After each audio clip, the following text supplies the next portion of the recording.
আসসালামু আলাইকুম আরহামতুল্লাহি আবরকাত। আজকে আলোচনা করব আপনাদের মাঝে একটা ভানমারা কুফরি তাবিজ নিয়ে। তো ভিউয়ার্স, আপনারা যারা তাবিজ কবুজের মাধ্যমে শত্রুকে দমন করতে চান, শত্রুকে শেষ করে দিতে চান, তাদের জন্য আমার এই ভিডিওটা অনেক কার্যকরী হবে। তো ভিউয়ার্স, তাছাড়া অনেকেই আছেন বিভিন্ন কবিরাজ তান্ত্রিকের পিছিয়ে ঘুরতে ঘুরতে নিজের পায়ের স্যান্ডেল ক্ষয় করে ফেলছেন, অনেক টাকা পয়সা নষ্ট করে ফেলছেন, এখন কবিরাজের প্রতি বিশ্বাস হয় না।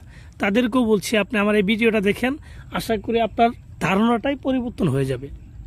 তো ভিউয়ার্স, যারা বিভিন্ন শত্রুর মাধ্যমে নিজেরা প্রতারিত হয়ে আসতেছেন, বিভিন্ন শত্রু আপনাকে অত্যাচারিত করতেছে, আপনি তাকে কিছু করার মতো ক্ষমতা আপনার নাই।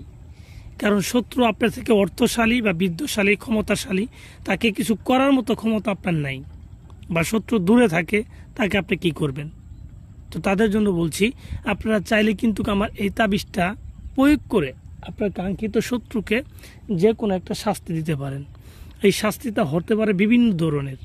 আপনি মেরে ফেলতে পারবেন, প্যারালাইসিস করতে পারবেন, তাকে অন্ধ করতে পারবেন, বিভিন্ন প্রকার শাস্তি আপনি দিতে পারবেন। তো ভিউয়ার্স, এটা কিন্তু দূরে অথবা কাছে যে কোনো ব্যক্তিকে করতে পারবেন। শুধুমাত্র তার নাম, তার বাবার নাম জানা থাকলেই আপনি এই কাজটা তার জন্য করতে পারবেন। আর এটা 100% একটা পরীক্ষিত তাবিজ, যেটা আমার ধারা এবং আমার পূর্বে অনেক লোক ধারা এটা পরীক্ষা করা হয়েছে যে এই তাবিজটা প্রয়োগ করলে শত্রু দমন হয়। তো সেজন্য বলছি, এটা খুবই কার্যকরী। আমি একবার গ্যারান্টি দিয়ে দিব, যাদের এই তাবিজ কবর সম্পর্কে আমল আছে, অভিজ্ঞতা আছে, তারা অবশ্যই কিন্তু নিজেরাই করতে পারবেন।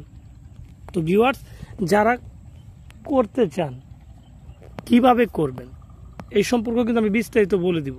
কারণ কথা হচ্ছে, দুনিয়াতে কিন্তু তাবিজ কবজের অভাব নাই, কবিরাজের কিন্তু অভাব নাই, কিন্তু কাজ করা যাওয়ার মতো কোনো কবিরাজি পান না। তাহলে এগুলো তাবিজ কবজের কি দাম আছে আর কবিরাজের কি দাম আছে? তাই আপনাকে সঠিক তাবিজ কবজ করতে হবে যদি কাজের 100% রেজাল্ট পান। তো ভিউয়ার্স, আমি যে তাবিজটা দিচ্ছি আমি 100% আশাবাদী, এটা কাজ করলে 100% কাজ হবে। কারণ এটা পরীক্ষিত, আর এবং এটা কুফরি বিদ্যা। আর কুফরি বিদ্যা যে কাজ হয় এটা একটা পাগলও জানে।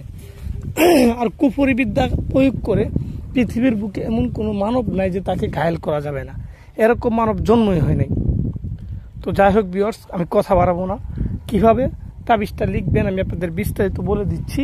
আপনার মনোযোগ সহকারে আমার কথাগুলো শুনেন এবং আমি যেইভাবে বলি আপনারা ঠিক সেইভাবেই আপনার কাজটা করেন। আশা করি 100-তে 100% আপনার রেজাল্ট হবে। তো যারা করতে চান, প্রথমে তাবিজটাকে দেখেন, ভালোভাবে বুঝেন কোন জায়গায় কি রকম লেখা আছে। তো তারপরে যে কোনো একটা শনি অথবা মঙ্গলবার বাছাই করে নেবেন, যেটা আপনার সুবিধা হোক। সেই সুবিধা মতো আপনি শ্মশানে যাবেন। একটা শ্মশানে যাওয়ার পরে সাথে করে আপনি নিয়ে যাবেন আপনি মরা গরুর চামড়া। গরু মারা গেছে, ঠিক আছে, গরুকে জবাই করা হয়েছে এরকম হলে হবে না, গরু মারা গেছে এরকম একটা গরুর চামড়া নিয়ে আপনি শ্মশানে যাবেন শনিবারের দিন রাত্রেবেলা। তো যাওয়ার পর সেই চামড়ার উপরে আপনি শ্মশানের কয়লা দিয়ে এই চামড়ার উপরে এই নস্কাটা লিখবেন। লিখার পর আপনি কি করবেন? লিখার পর তাবিজের নিচে শত্রুর নাম এবং শত্রুর বাবার নাম লিখিয়ে দিবেন। এভাবে লিখার পরে তাবিজটাকে ভালো করে বলটায় এটা কালো কাপড় দিয়ে পেঁচাবেন। কালো কাপড় দিয়ে পেঁচায়ে, ঠিক আছে, এই তাবিজটাকে নিয়ে একটা তাবিজ লিখবেন।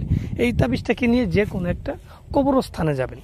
কবরস্থানে গিয়ে দেখবেন নতুন কবর কোনটা, যেখানে নতুন কবর দেখবেন সেই নতুন কবরের ভিতরে এই তাবিজটাকে ঢুকিয়ে দিবেন। ঠিক আছে, ঢুকিয়ে দিয়ে আপনি সোজা সরাসরি বাড়িতে চলে আসবেন। বাড়িতে চলে আসবেন, আশা করি সর্বোচ্চ 3 দিন আপনাকে অপেক্ষা করতে হবে। সর্বোচ্চ 3 দিন, এর মধ্যে আপনার কাঙ্ক্ষিত ফলাফল আপনি পেয়ে যাবেন। আর এটা পরীক্ষিত মিস হওয়ার মতো তাবিজ না আর কি, এটা কোনো ফাত্রামি করার তাবিজ না। ঠিক আছে, আপনি সিরিয়াস অবস্থায় এটা করতে পারবেন। অযথায় কারোর সাথে শত্রুমি করি অন্যায়ভাবে যদি এই তাবিজগুলো করেন, তাহলে দেখা যাবে নিজের উপরে এগুলা মনে করেন ইফেক্ট পড়বে, এতে আপনি নিজে ক্ষতিগ্রস্ত হবেন। তাই সাবধান, খুব সাবধান।